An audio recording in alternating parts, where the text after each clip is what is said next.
Thank you, Ambassador. I think when you're looking at the barriers, it's against tremendous progress that we have made. And our evidence, allow me to talk about the evidence because we reach about 1 million children since we started in 2009, shows that about 90% of the children have at least had 5 years of schooling in East Africa. And then there is a 10% who are missing somewhere, and it's known where they are. They are often to be found in the poverty hotspots.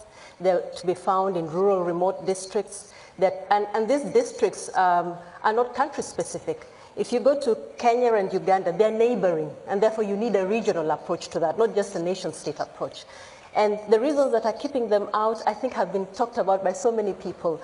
Attitude, religion, practices. Research has always told us about them. So we need to be listening to the evidence, I think, a little bit more. But even the 90% who are in school, they have only been there for about 5 years. And when you look at the numbers who are getting to school in terms of gender parity at the start, it's almost equal, boys and girls.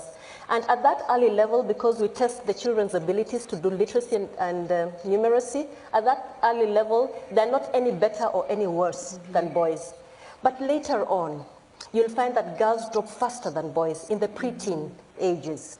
And school inefficiency is affecting our children because our data again tells us that in Uganda, for example, the school year is supposed to be 7 years. And yet children are taking 11 years to complete. The older a girl is in school, the more vulnerable she becomes. And therefore we need to be looking at that. Yeah. And in terms of the successes, let me talk about 3 of them. The first one, and what the data is telling us, which all of us know, is that when a mother has primary education, and especially secondary education, you'll see that her daughters and children generally have higher learning outcomes. The evidence is there. Not so much for the men, fathers, but more so for the mothers. The second piece of evidence which we need to be looking at is the role of school leadership.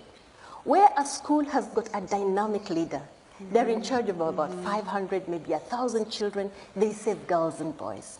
And then the third one is the girls' own resilience.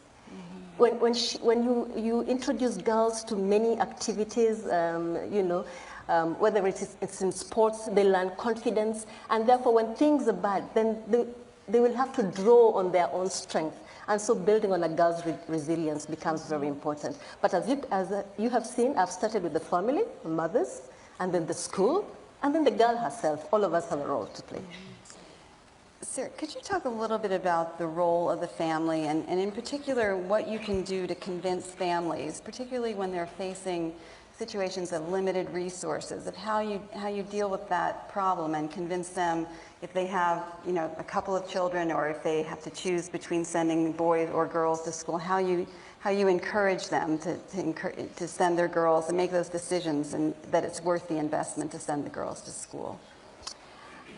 When you see that 90% of the children are in school and it's near gender parity, for me it looks like at least half the battle is done because many parents believe and are sending their girls to school. I think the biggest thing that will lead to skepticism, that will destroy this belief, is if our girls, our children have nothing to show for the years they spend in school. And so the onus is on us then.